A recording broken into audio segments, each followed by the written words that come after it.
And what is up, everybody? Jeremy here, and in this video we got RamTech Unlimited version 2.53 coming at you. This one's addressing all the ship issues that we've been having with the latest update, trying to see if we can make it work, and I believe we have, and we're going to show you all 650 ships working accordingly. But yeah, I mean, I'm hoping that it should be working without any issues, but we'll see. Did I just jinx myself? I don't know. But let me explain what's going on. All right? Because essentially, I did test everything. I did test having all 650 ships load at one time on PC and on Xbox without any issues. Sure, it might have taken a long time to load, but it worked. And I thought I did a good job because I do not edit any of the vanilla scripting, any of the base items, or anything in the game. I built on top of that. But the realization now is that there might be other mods out there that do modify the base game and change the behavior of code that I am depending on to make this mod work, make RamTech Unlimited work. So that was the realization that I had in the previous update, which is good because now it changes how I architect future or this mod and future mods. So that was the realization. And what I essentially did was take the vanilla script, duplicate it so that way if there's any modification to the base game, at least I still have the duplicate script where I can reference to and still make this work and not cause any crashes. Because even though, like, my thought about this is like, oh man, did you really have to modify the vanilla script? And my realization is yes, based on the functionality that you wanted to do, and have all these ship vendors have more randomized lists and even inject other customized ships into it so it's randomized across the whole universe. It's like, yeah, you had to do that.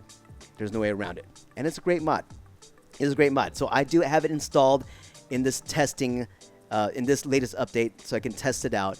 And I hope, yeah, it should work. It should work. Let's show you what I did, everybody. So other big update, I mean, as I pull up my decorator, pull up the decorator. So we now have two variations of the MaxiPad. We have the MaxiPad Lite and we have the MaxiPad Extra. So yeah, we're building on our catalog of MaxiPads. So we're going with the Lite today. So this is great for big ship. Oops, I didn't place my MaxiPad. So yeah, get the MaxiPad Lite, place it so it can handle big ship without any issues. So yeah, I even cleared out all the previous railing on the original landing pad, so it only has these guys here right now. Hopefully that doesn't become an issue, but I don't know. I mean, it depends on your big ship. But yeah, hopefully that works. Let me know if you feel like I should modify this even more. Jeremy, just get rid of the stairs and just, I don't know. I can jump on the pad. It's fine. No, I don't need to walk onto it. I can just jump onto it. It's fine. All right. So that is another thing, which I think is great too, because now that I know that we had some ideas in common. Like, what if like the MaxiPad was also the whole outpost? Like you can go inside it and stuff like that. It's like that's such a cool idea, and hopefully that'll become a new variation for the MaxiPad as we grow the catalog of MaxiPad options for you to meet your needs. But yeah, so excited about having more variations in the future. But let's check out the console now. So there is another big update because this is another one that I thought about, and when I was redoing or updating how this mod is architectured. Architectured.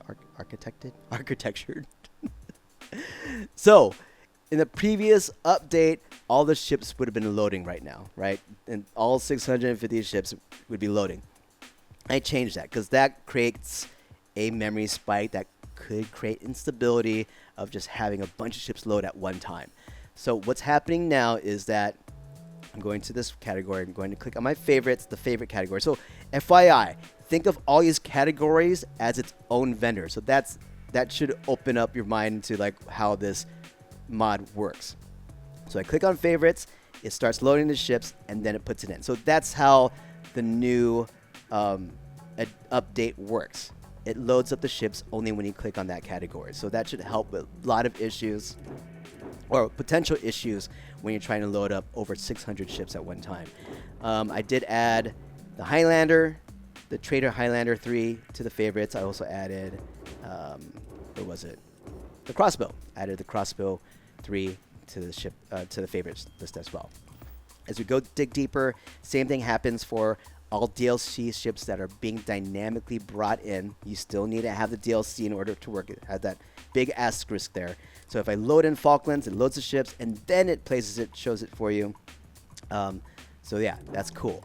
So quick note: if you do have the DLC, and the ships are not showing, like using Falklands as an example, Falklands is not showing. All right, well, you have this option here. I changed this to only refresh the DLC vendor list because now that I know how the ship vendor framework works, it can modify the amount of time that ships refresh, right? I think it's set to 7 days, and there may or may not be a way to change that. But now that I'm sidestepping the code from the ship vendor framework, this should work as intended. So all the ships should, once you leave the planet, come back, it will automatically refresh itself. The issue could happen with the DLC ships. All right, so just FYI, if your ships are not showing for the DLC, click on refresh DLC vendor list. It will repopulate, leave the planet, come back, and it'll be there. So that's one thing I had to do if I'm trying to pull in ships dynamically. It happens during the runtime. If you leave the game, come back, don't see the ships there, just click on this, it'll pop up. So that's how that works. Other things, other faction ships. I added the Starborn ships. So Starborn ships are now here. So there were 6 of them, and they did base it. I think it's based on which NG plus you're in. So these are now available for you, and yeah, it's cool. You can buy it. You're gonna buy one, and then it's here. There it is. Hello. Let me see. Anything else? Oh, the other big thing in here is that there's this new category called Buy Freestar or UC ships. So if you go into here, I had to break down the categories, just trying to help with the potential issue of loading a ton of ships at one time. So I remember this was at 90 ships. Like one of these categories were at 90 ships. I brought it down so each category would be under 50. So that was a limitation that I wanted, or a possible issue that I wanted to address in this update as well. So I had to break the categories up to make it work. The civilian ships, like the generic ships, there were so many of them. So I said, all right, let's just break it up. There's just to lower the chance of having issues. So yeah, each category should have less than 50, and that should be fine. I think most vendors have like 10, and I'm looking at just reading into it and doing research. Like 30 is still good. Like 40, 50 is starting to get into that. All right, you're starting to get into that bigger load time, and then you start increasing instability as you go higher. So that's what I did. So I believe that's everything I need to show you. But like these updates should make the big difference for minimizing crashing. Oh, so the other notes. So I tried looking at the simulator ship and the Valentine. And what I found out is like those are generated, like the simulator ship, that one's not a ship at all. It's just, that's a set piece. But I don't know, maybe I'll just recreate it and just put it on there. I don't know. It's based on that. The Valentine, it's generated only when you see, like when that encounter pops up. So that's another thing I noted. Anything else that I saw in the comments that I should look at or remember? I think that's it. At least for this update. I know there's some more like in terms of content that I'll be looking at more. But yeah, so future updates. I am going to try to see if I can revise the script a little bit more to make it more other mod proof, I guess. Other mod proof. Let me explain this too. I had a big fear like before that, like had an aha moment. It's like I could just duplicate the vanilla script and try that and it worked.